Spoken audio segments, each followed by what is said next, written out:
السلام علیکم دامنای عزیز. در مسجد یک چند نفر حاضر شدند. یکی از آنها همگی از سوره فیل تا سوره ناس میداند و خلاص.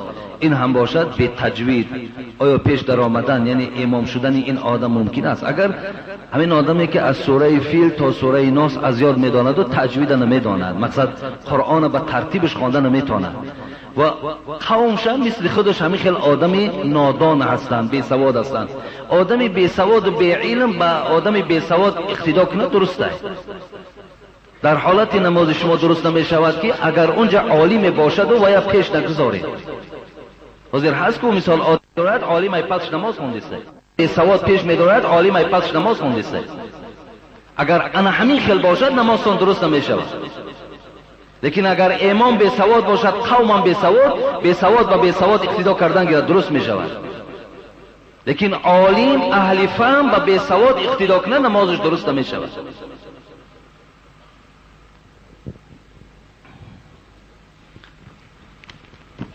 اینجا گروه بچه ها بیرون ده یک سوال دادن که تعجیلا جواب گوید. السلام علیکم داملای شیرین سخن حاجی میرزا. من سخنم را زیاد نکرده یک چند سوال داریم. میخواهیم که با این سوال های ما در همین جمعه جواب دهید که ما با شهر روسیه میرویم که میداند که ما دیدار شما و صحبت های شما را میبینیم یا میشنویم یا نه. خدا شما را و قوم شما را نگهبان باشد. سوال: در حالت شرایط نبودن، در حالت جنابت بیرون خنک آبی گرم نیست، چیکار کردن لازم است؟ اوکی ندارد. وقتی شما در حالت جنابت باشین، آبها خنک باشد، آبی گرم نباشد و شما در همین خیلی یک ملک غریب کار میکنید، با تیمم نمازاتون خواندن گیرید. حتی اگر آبی گرم نباشد، شما تا چند روزی که نباشد شرایط نیست، تیمم کردن نماز خواندن بگیر. آبی خنک در شما زلال دارد، شما را بیمار میکند، برای شما خداوند تیمم گفتگی است. مقصد یک ضرب میزنین، تیمم شرطاش همین است، یعنی رسانیدن دستان در همون دیوالهایی که در همون خانه‌ای که هستین میرسانین. یک بار بالای رویتون محض میکشین، یک بار دیگه در همون میرسانین. دو دست تا اورنج خیلی که در آب شما میمالین دسته، همچنون میمالین هر دو دستانه، تمام شما الکی صاحب طهارت هستین، از جنابت هم پاک شدین و صاحب طهارت هم هستین. نمازاتون خواندن گیرین. خب دوم، در روسیه نماز با جماعت خواندن را آدمی با سواد یعنی 3-4 سوره زیادتر از دیگر آدمان میداند. میگوید که من پیش نمیدرایم، یگان کسی دیگر پیش درآید. آدمی کمتر از او میدانستگی پیش درآید میشود. مثلا فرق ندارد. من ناظر باز گفتم، آدمی بی سواد اگر پیش در آمد و از پسش آدم‌هایی باشد که خطاگی او را گرفتن گیرند، انمون آدم‌ها را نمازشون درست نمیشود. لیکن کسی نفهمد که وی راست میخواند، دروغ میخواند، درست میخواند، نادرست میخواند، برای درست است.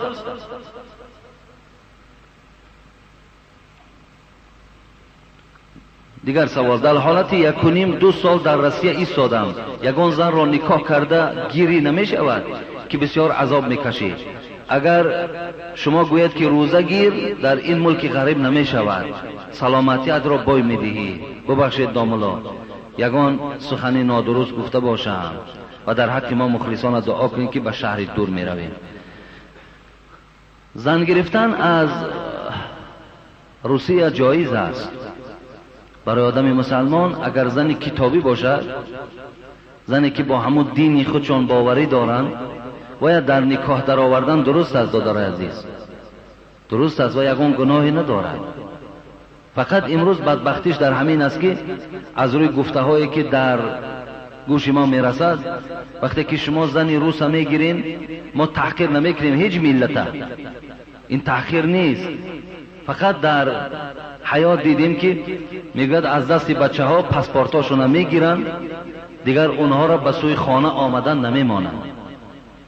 یعنی از این روز که تو شوهر من شدی، دیگر تو پدر و مادر و اولاد اجداد فراموش کن.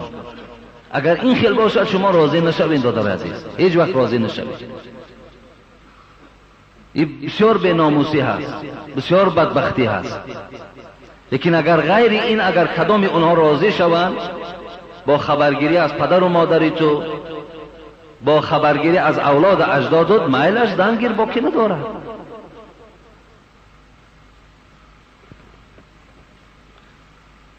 در روسیه قبله کدام طرف است و ما ساده کرده فهمانی اینو در همون جا میفهمین دادر عزیز.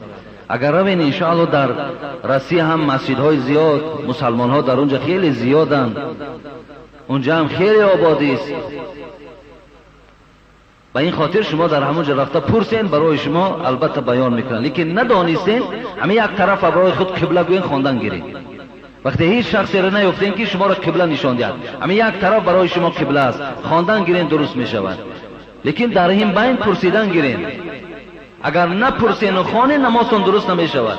پرسین و اگر کسی نداند انا یک طرف برای خود اختیار کنید درست میشود.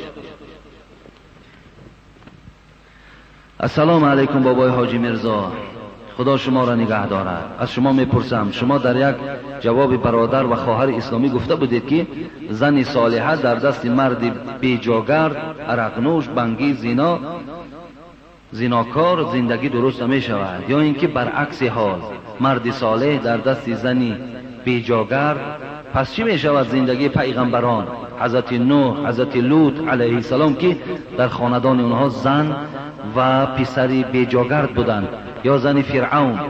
بابای آدم از خاک است، پس باز به خاک نجاست ها پاک کرده می شود، پس درست است یا نه؟ خب این سوال هاش بوده است. سیوم، چای اول را میگویند که چایکش خودش نوشد، یگان اساس دارد یا نه؟ یا که با دست چپ دادن چای اساس دارد یا نه؟ بله این اساس دارد. چای اول را باید که آدمی چایکش خودش نوشد، نه برعکس. در حدیث خواندم که آدمی چایکش آخران خودش می نوشد. هیچ وقت اولی چای خودش نمیگیرد. این در مردم ما عکس شده است. فقط یک دلیل دارند، اول خودش خورد که اگر ضررش نکند بعد مردم میتیند. این قدر دلیل که این دلیل نمیشود. در حدیث رسول اکرم آمده است که تقسیم کننده باید بسیار عادل باشد. مقصد یک چاینک در اختیار تو است، 10 نفر چاینوش است، همچنان تقسیم کردن در کار که در همه اونها رسد. به این خاطر حبیب خدا گفتند اول چای به مردم تقسیم کن، آخر که گذاشت بعد خودت می نوشی. عکس شکنین این موافق حدیث است، این موافق ثوابش این است، خودتون اول ننوشین. و به دست راست دادن چای هم اساس دارد، به خاطر که هر یک کاری که با دست راست از جانب راست می شود این ثواب است. دیگر گفته است سپیرال ماندن در اسلام جایز است یا ناجایز؟ مثلا زنها برای پیشگیری از فرزند میمانند یا برای پیشگیری بیماری، درست است اینا؟ اگر با شرطی که آدم خوف تربیه دارد، مثال میگوید که فرزندام زیاد شدن و دیگر تربیه کردن نمیتونند، از عهده تربیه اونها نمیبرایم. و این خاطر اگر مثال برده زنها را در همون گویم که طبابت خانه این گونه پیشگیری کنند، درست است، این یگان زلال زیان ندارد. خب سوال دیگر که آدم از خاک است، باز به خاک خودشان پاکیزه میکنند، این درست است یا نه؟ درست است، این باکی ندارد. گرچند آدم از خاک هم که آفریده شده باشد و در یگان جای قرآن حدیث نآمده است که با خاک شما پاک نسازید، بلکه عکس این در قرآن آمده است که شما مثل در اطراف آیتی که در فرض بودن تیمم آمده است که شما خودتان پاک سازین به خاک. به این خاطر باکی ندارد. و دیگری که ما گفته باشیم که زنی صالحه در دست مرد بیجاگرد و زیناکار عرقنوش نادرست است، یا عکس این. برای چی این برادر مثال آورده است؟ حضرت نوح، حضرت لوط. اصلا حضرت نوح زنی داشتن که خیانتکار بود، حضرت لوط هم در قرآن میگذارد که زنی خیانتکار بود، بیجاگرد بود. یا زنی فرعون ببین قرآن حکایه میکنه که وای عاصیه نام داشت، زنی صالحه بود، لیکن فرعون خودش کافر و بدبخت بود. پس این چی معنا دارد؟ ما شاید که اگر گفته باشیم هم این از روی فقط تعلیم گفتگیم. ما گفتیم که به خاطر که شما فرزندا که میوه دل شما هستند و شما خواهید که همیشه راحت از فرزندهاتون بینید، هیچ وقت شما در غم روبرو نشوید، در این گونه شخصیت ها دخترهاتون ندهید. اینو من به خاطر این گفتم. ولی اگر این گونه شخص ها هم ایمانی به خدا داشته باشند، شما دختراتون هم که دین هم نکاش درست میشود، زندگیش درست میشود، لیکن از او فرزندای خوب به دنیا نمی آید. او زندگی خوبی که تو میخواهی در زندگی او برپا نمی شود. این به این خاطر گفتم من.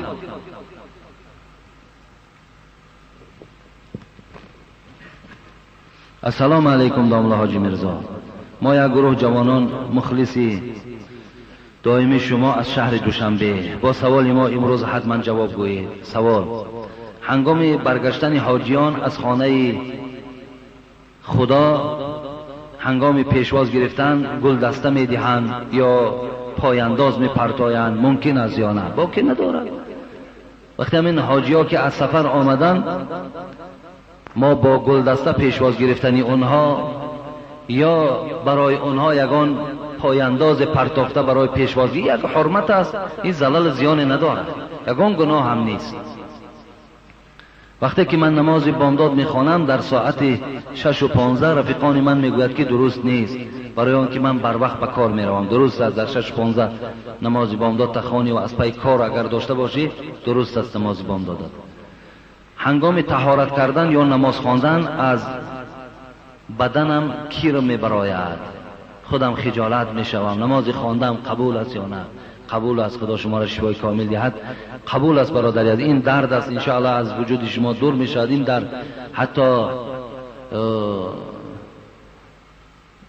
عباره های کتاب فقهی هم آمده است که اگر کیرم از پیش براید طهارتت باقی است، اگر کیرم از قفا براید طهارتت میشکند. و این خاطر اگر شما همیشه این در شما باشد، شما هر یک نماز طهارت کنید، نمازتون خواندن گیرید، نمازتون درست میشود. بسم الله الرحمن الرحیم. السلام علیکم داملا. با همین سوال من جواب گویید. در قشلاق ما اگر کودک از آن دهد یا سوره گوید، زنها میگویند که این کودک سرخور است، یگان کس میمیرد. من میگویم که دروغ است، مرا باور نمیکنند. کودکان با این فتواهایشون بی سواد از اسلام شدند و آنها فهمانید که فتاوا را دشمنان اسلام برای تعلیم نکردن کودکان برآوردند. خدا نگهبان شما باشد. از ناحیه فرخار. مقصد ببینین در خانه ما و شما وقتی نماز میخوانیم، کودکای ما و شما میاد در برابر ما و شما کودک 2 ساله است یا از او کمتر است یا از او کمی بالاتر است، برابر ما و شما رکوع میکند و سجده کردن میگیرد. این به خدا خوشبختی است، این بسیار برکات است. به همین خاطر است که حبیب خدا گفتن که بعضی از نمازهاتون شما در خانه هاتون خوانید. به خاطر چی؟ به خاطر که فرزندت که میبیند تو خم و راست میشوی، یک روز نه یک روز میپرسد و تو در پیش کی رکوع میکنی، تو در پیش کی سجده میکنی، این عبادت تو داری، این کار تو میکنی چی معنی دارد؟ یک روز نه یک روز این فرزند تو را سوال میدهد. یا سوالم که نداد تو میفهمانی که این عملی که من دارم بچم این عبادت خداست که خدا در قرآن و ما خلقت الجن والانس الا لیعبدون گفته است. من عالم جن عالم انس آفریدم تا که مرا عبادت کنند. ما خالق داریم. بچم تو هم خدا آفرید، منم خدا آفرید، مادرتم خدا آفرید، باباتم خدا آفرید و باید ما عبادت کنیم. این بسیار نیکبختی دارد دادر عزیز. کوشش کنید که اونها همیشه در پهلوتان باشد، چه دختر بچه ها چه بچه ها. این نیکبختی میارد، بدبختی نمیارد. ولی این دشمنان اسلام میکنن که تا که کودکای ما و شما مثال عادت نکنن و در همین عبادت ها روبرو نشوند. السلام علیکم حاجی محترم. ما یک گروه مخلصان شما به ما روشنی اندازه در یک سوال. ما یک گروه رفیقان در نماز 5 وقته و جمعه اشتراک میکنیم. یک رفیقمان در جمعه در صف پیش نشسته با شما با دقت گوش میدهد، لیکن دعاهایی که شما در حالت با قوم میکنید و میگوید این بدعت است و دستش در همین سوال هایی که قبلا ما اینا را گفته بودیم، مثلا در مسجد می نشیند همراه قوم، لیکن وقتی که اگر یک جای دعا کنیم و دعا نمیکنه، میگوید دعای دست جمعی بدعت است.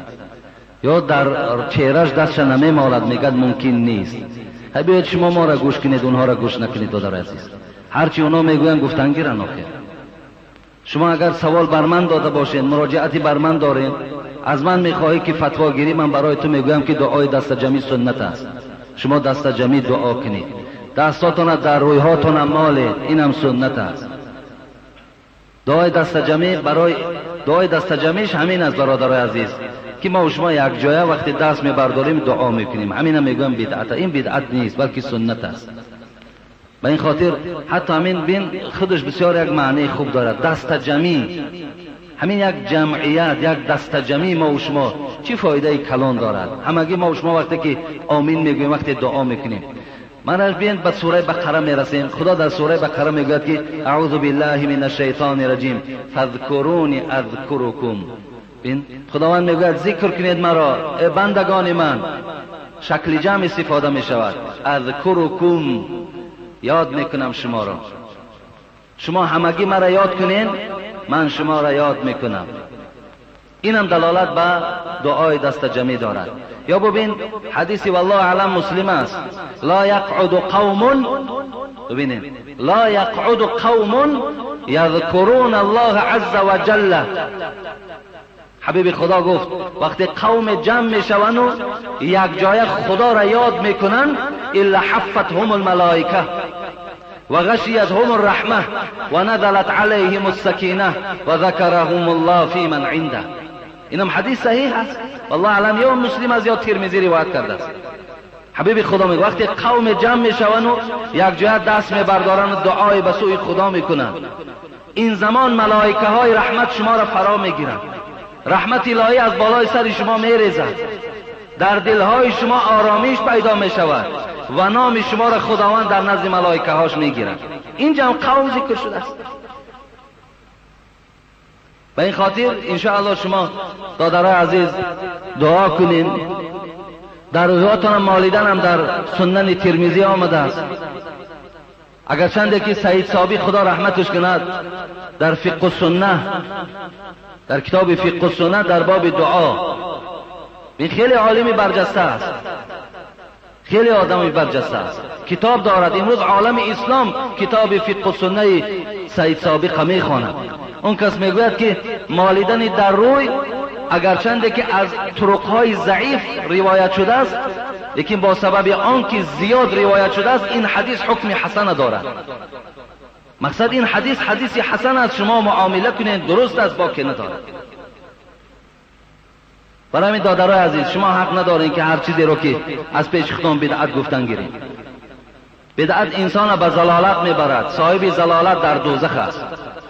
پس شما کمتر فکر کنید که یک گروهی که خدا را دعا میکنن شما میگوید که شما در دوزخ هستید. اختلاف حاجت نیست دادرای عزیز، پراکندگی حاجت نیست.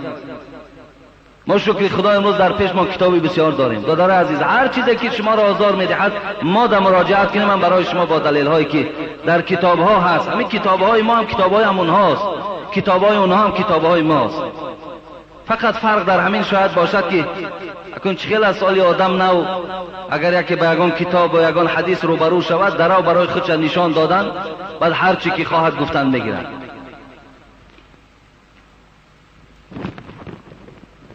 امروز بهترین رویه در تاجیکستان ما و شما دادرای عزیز اولا دین اسلام و پیرو شدن از مذهب امام ابو حنیفه رحمت الله علیه است.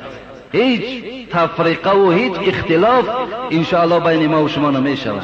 خدا رحمت کند حضرت امام ابو حنیفه را. چی مبارزه های در راه اسلام بردند، چی جان فدایی های به خدا قسم در این دین مبین اسلام کردند. خب السلام علیکم داملا. با این سوال های من جواب میدادید. در منزل گاه حیوان چرانیدن یا که علف آن را استفاده بردن درست نیست دادر عزیز.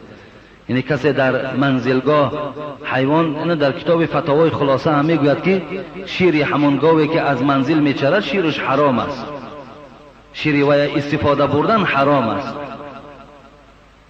خب یا اینکه علف وی هم آورده استفاده بردن هم حرام است تا اگر خشک نشود. خشک شود بعدا آورده استفاده بردنش درست است. خب گوشت های بازار یا مگزین خوردن درسته یا نه؟ مخصوص گوشت مرغ اکرچکه درست است دادار عزیز؟ یعنی گوشت هایی که در بازار ما و شما فروخته می شوند حلال هستند، چه گوشت گوسفند باشد چه گوشت گاو باشد، الحمدلله همش فرزندای ما و شما هستند، همه اونها الحمدلله پایبند عبادت خدا هستند. و این اکرچکه هایی که هست اگرچه امروز بعض اختلاف ها و کشم و کشی ها هم اطرافش هست، این من با شما حواله میکنم که اگر شبهه داری اختیار ترک کن، یکی شبهه نداری خوردن بگیر درست است، حتی اگر از رسی هم که آمده باشد. السلام علیکم و رحمت الله و برکاته. بابای حاجی، چکلی که شما در حق تمام مردم مسلمان دعا میکنید، ما نیز در حق شما با درگاه خداوند متعال دعا میکنم که شما نیز سالم و بردم و علم شما زیاده باشد، تا اینکه نصیحت های شما در زندگی راهنما و در جمهوری برای پیشرفت جامعه نوین ما یک تکانی بسیار پیشروند هست. خواهش من این که میخواهم همه یک جای دعا کنیم، اولا جمهوری ما آباد از فسادی ها تازه شود، دوم در حق تمام مسلمان های دنیا دعا کنید که توفیق اونها را خدا زیاد گرداند و همه ماها را نصیب فرزند صالح و مسلمان حقیقی نصیب گرداند. سربلند باشید اکای حاجی. و یک مبلغم از ناحیه مبین آباد بود است برای آبادی مسجد روان کردن و گفتن که کود در حق جمهوری و آبادی و تینجی و تا از فسق و فسادها تازه شدن این جمهوری و برای فرزندای سالم و صالح دعا کنید. همیشه ما دعا میکنیم که خداوند در این جمهوری ما همیشه تینجی و آرامی حکم فرما باشد و خدا همه این اختلاف هایی که امروز در بین ما و شما از خدا دور سازد. خداوند هیچگاه نگذارد که در بین ما و شما برای یک مسئله جزئی که امروز میبینیم مورد کشمکش میشود، خداوند آینده اینا به خیر گرداند. بسیاری برادرها امروز کمتر سراستیمه هستند یا نمیدونم به چی خاطر باشد، بعضی مسئله جزئی که در اینجا سوال ها هست، راستی بار به خدا من نمیخواهم، سوال های زیاد هست در باب چی آمین بلند، چه در باب رفع یدین، چه در بالای سینه گذاشتن، من همین را جواب نگردانده ایستادم، لیکن شکایت زیاد است. فقط همین قدر میگم دادرای عزیز، من در یگان حدیث ندیدم که آمین بلند ای آمین پس افضل باشد، ندیدم به خدا. نیست همین خیل حدیثی که آمین بلند از آمین پس افضل نیست، همین خیل حدیث. یا آمین باشد که گویم که یا حدیث باشد که تأکید آمده باشد که ای امتان من همیشه آمین بلند گوین، تأکیدم نه آمده است. به این خاطر الحمدلله آنچه که داریم همچون رفتن گیرین. شما عقیده هاتون از صحیح درست کنین، اخلاصی به خدا بندین، همگی کار و بارتون از خدا ببینین. از بعضی همین شرکیات های و خرافات های وزنینه که من برای شما گفته بودم و آینده هم میگویم زنده باشم، اگر از همینا شما دست کشین، توش گردانین، انشاءالله این مسئله جزئی هستن که شما تمام به اینا توجه نداشته باشین، قبول هم نداشته باشین، گناهگار نمیشین دادر عزیز.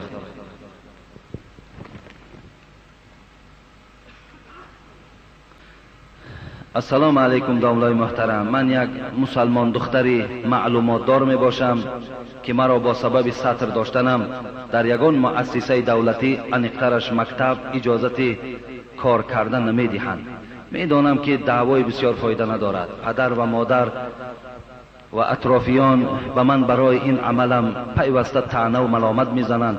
می خواهند که بی سطر به تعلیمگاه روم، لیکن من این را قبول ندارم، چون که برای من اطاعت خالق بی همتا از اطاعت مخلوقش بالاتر است.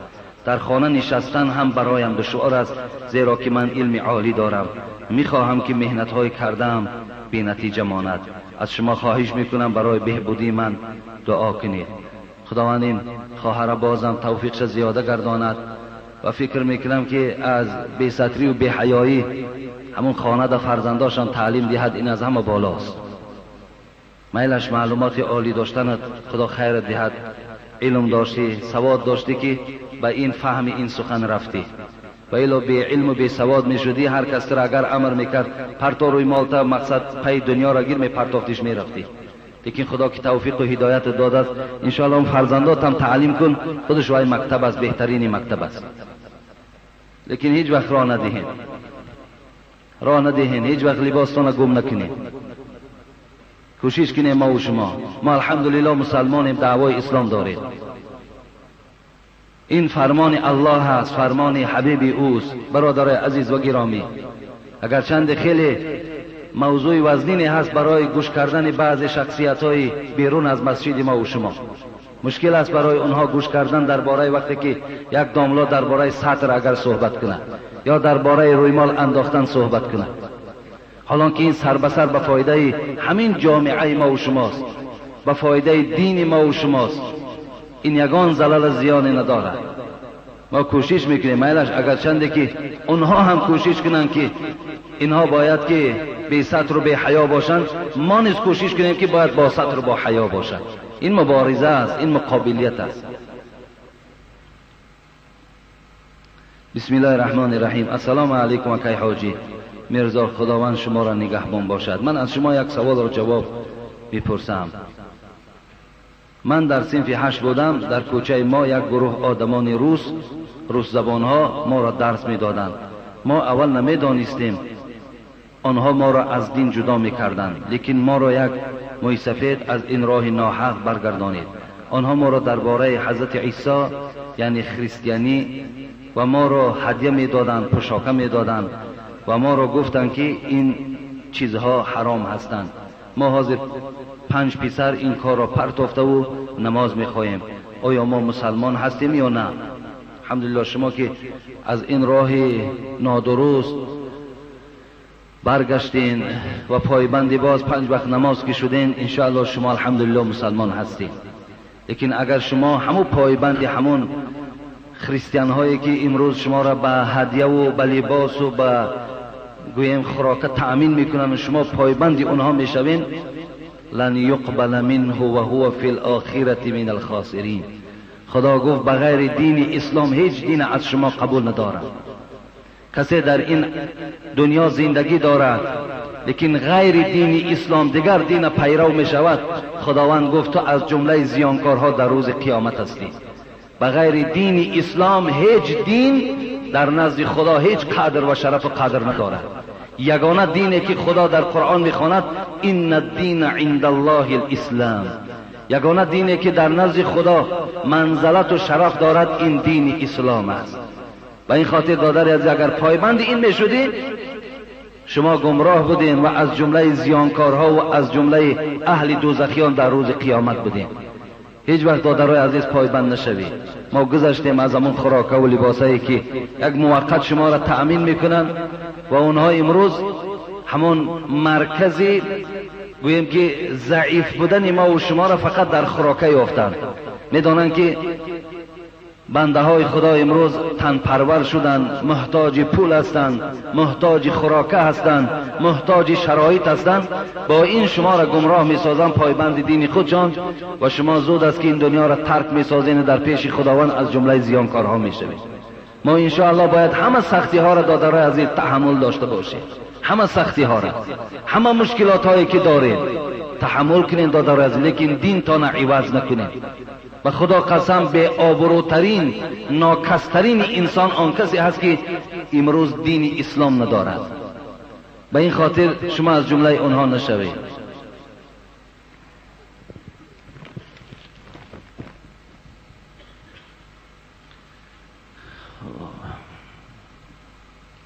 یک سوال از دهه توگرک آمده بوده است، 500 خواجگی که گفته از ما هیچ داملای نداریم که این سوال ها را جواب گویند، از شما میخواهیم. یکم گوسفندی که گوشش بریدگی باشد قربانی می شود یا نمی شود؟ اگر گوش گوسفند کلن بریدگی باشد نمی شود. از 3 یک حصهش باشد 2 حصهش هم نباشد نمی شود. 2 حصهش باشد 1 حصهش نباشد می شود. پدر دختر 5 ساله یا 7 ساله را میزند، مردم میگویند که وای بدبخت میشود. درست است یا نه؟ نه بدبخت نمیشود، این دروغ است.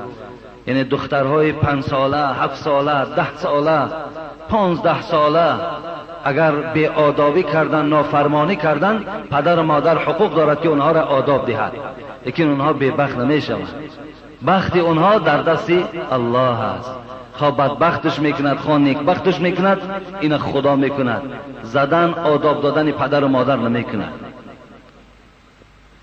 سیوم، طلاق اگر در دست پدر یا مادر یا یعنی یا خواهر داده شود طلاق می شود یا نه؟ طلاق فقط در دست شوهر است. در دست نه پدر است، نه مادر است، نه خواهر است، نه یعنی است، کسی نباشد.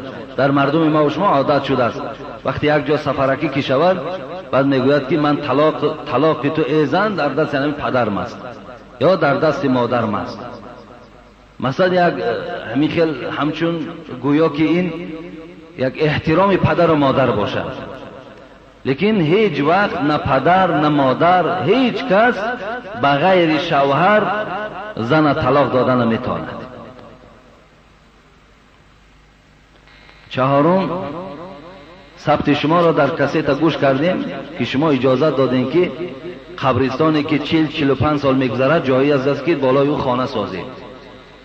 یک داملا از وقش آمد گو 100 سال که گذرد مزار است، چیکار کنیم؟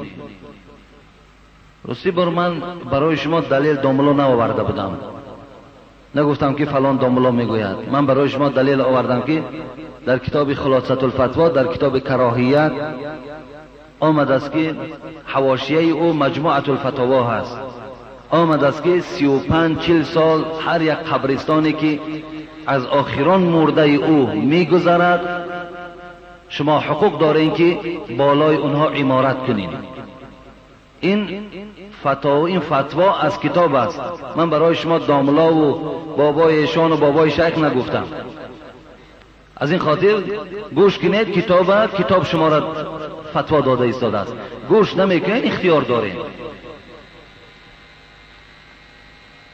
خب قرآن را مانده مال و گاو را به تگش میگذرانند، ممکن است یا نه؟ این یگان معنی ندارد. قرآن میگذارند به زیر قرآن، بعد گاو و چیزی که از مال اسباب انجام دارند به زیر او میگذارند. چی معنی دارد این؟ هیچ معنی ندارد این. در روز جمعه قرآن خواندن درست است یا نه؟ بله، هر یک ساعت هر یک روز قرآن خواندن درست است. برای قرآن خوانی وقتی معین نیست. خب التماس این همه سوال ها را در یک کسیت شما ثبت کنید. السلام علیکم داملای عزیز. من از یک داملا در دوشنبه شنیدم که اگر ریش نداشته باشی نکاح حتما درست است. آیا این چه خیلی است؟ نه، نکاح درست است دادر عزیز. در حالت نکاح اگر شما ریش هم نداشته باشین نکاح کنین، نکاح شما درست است. یگان شرط نکاح در آمدگی نیست که انسان باید که ریش داشته باشد. و این خاطر در حالت بیریشی هم که اگر انسان نکاح کند نکاحش درست است. یک زمان موی سر هم میگفتند، مثلا موی سر کسی که دارد نکاح او درست نیست. این چیزهایی بود که گذشت رفت، دیگر اینا را باید ما پینها نگردیم، زیرا حبیب خدا من کان له شعر فلیکرمه. کسی موی سر دارد موی سرش آزاد و تازه نگه دارد، موی سر داشتن گناه نیست. و این می گفتن که اگر موی سفیدی که در حالت موی سفیدی بیریش باشد و نکاحش درست نمیشد، انا این درست بود. این موی سفیدای ما ریش ندارن، سال از 50 و 60 گذشتن ریش ندارن. انا اینها را اگر فتوا برارن که نکاحش درست نمیشد، من جانب دارم. یکی یک بچه هست این حالی باز مقصد مکتب میخواند با یک اداره دا کار میکند، یک عذر دارد آخر. لیکن برای موی سفیدا امروز مثال ببینید، موی سفیدا در پهلواتون نشستگی ریشا تراشیدگی هستند. حالا که زیب موی سفید ریش است، زیب موی سفید سله است، زیب موی سفید جامه است. السلام علیکم بابای حاجی میرزا، با همین سوال جواب گردونید. من پسر خودم را با رازگی پدرش به فرزند دادم. این کار کرده ما گناه است. کودک 1 ماه بود. التماس با سوال من جواب گردونید. او واسه با شما است. این سوال داده است که من سال یک پسری که 1 ماه بود با رضاگی شوهر همونا به یک آدمی به فرزند دادم. میداش مثال اگر تو طاقت داشته باشی، تو اگر به صبری نکنی، تو اگر غمی همون فرزند مثال تو را بی صبر نگرداند، باکی ندارد، مرحمت وای گرفت تربیه کردن میگیرد، یگان زلالی ندارد. فقط این قدر خبردار کردن در کار که همون بچه داند که عاقبت باز آمده یگان دختری تر در نکاح خودش ندارد. همیشه خبردار کردن در کار که ولی بسیاری آدما میگیرن مخفی تربیه میکنن، نمیگوین که مثال تو فرزند فلانی هستی، لیکن آینده یکی اگر آمد و یک دختری همون اگر به نکاح خود درآورد، یه علاقه میدونین چقدر حرامی دارد، اکه خواهر در نکاح میدارد. به این خاطر همونش اگر همون سیرش خبر دهند، میلش در دست کسی نباشد تربیه کردن گیرد، درست فقط آدم مسلمان باشد، آدم بیدین ندهین. آدم بیدین وقتی که اگر فرزندی تو را گیری برده بیدینش میکند، فقط آدم مسلمان ندهین، باکی ندارد. به نام خداوند بخشنده. السلام علیکم داملا، من مدت 2 سال هست که بیمارم، هرچند بیمارخانه ها خواب کردم شفا نیافتم و من میگویند که در بدنت روغن خوک مالی و گوشت سگ خوری ساز میشوی. آیا این کارها روا است؟ در آخر در حق من دعا کنید که من مریض هستم. خداوند شما را شفای کامل و شفای عاجل نصیب کند. ان الله لم یجعل شفاءکم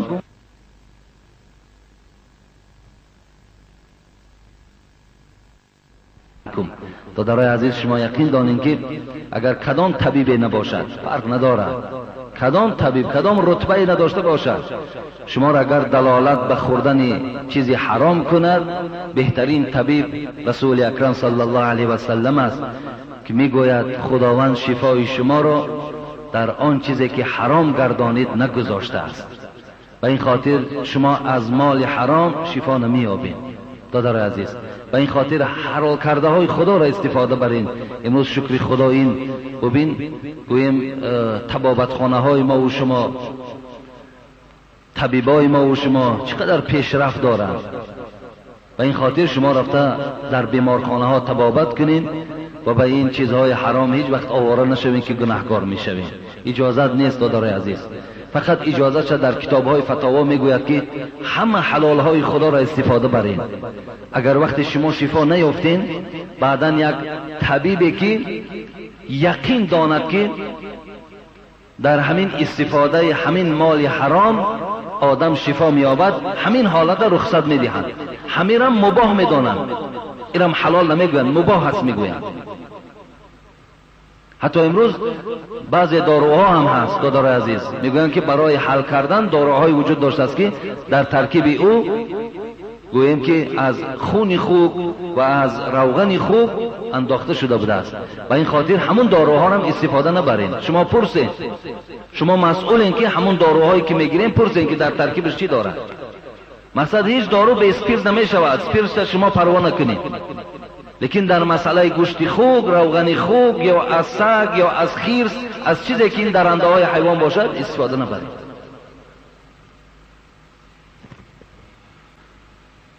به نام خداوند بخشنده و مهربان و نهایت با رحم. السلام علیکم که حاجی میرزا، من از شما خواهش و التماس دارم با این سوال من در همین جمعه جواب گویید.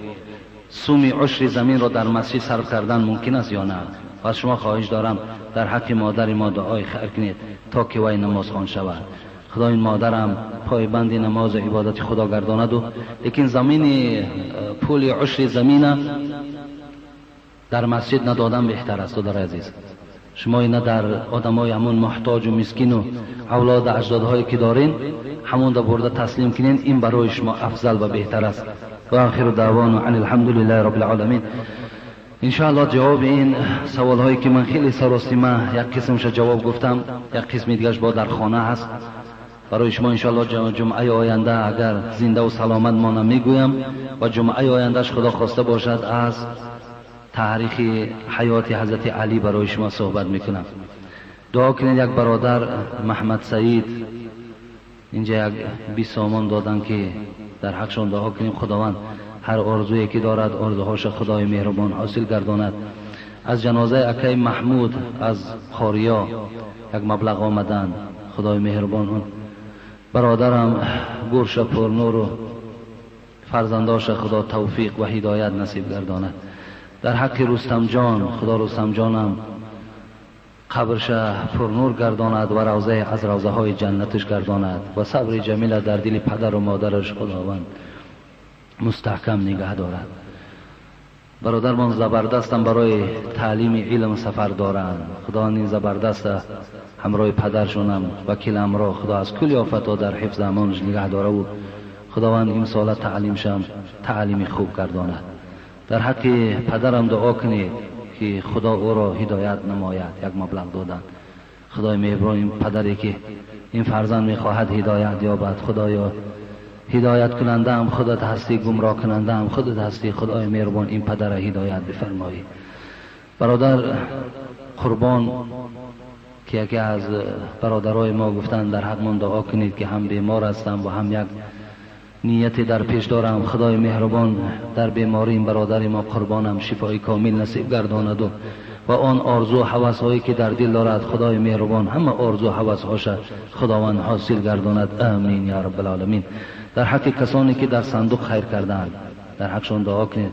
برادرای عزیز اما صندوق فراموش نکنید که اولی تا حال مسجد همو قرض نکنده است. خدا را شکر که یک قسم شب میده میده کندیستیم لیکن یک قسم مانده است. انشاءالله این بسیاری بسیار فیض دارد، برکات دارد. چیزی که از دستان می آید مرحمت همونجا خیر کنید. در حقتون انشاءالله باز دعا میکنیم خداوند همه شما را در حفظ امانش نگه دارد. خب جنازه آوردن فرزند یکی پیوند بوده است. خداوند روحش شاد و قبرش پرنور کند. الحال جنازه ای که بعد نماز میخوانیم. خواهر مرحوم حاجی زین الدین وفات یافته است، در حقش دعا کنید. بابا حاجی زین الدین هم خداوند رحمت و مغفرت کند و خواهر او هم که به نزدیکی از دنیا گذشتند خداوند این خواهر بابا حاجی زین الدین هم رحمت و مغفرت گرداند. آمین یا رب العالمین.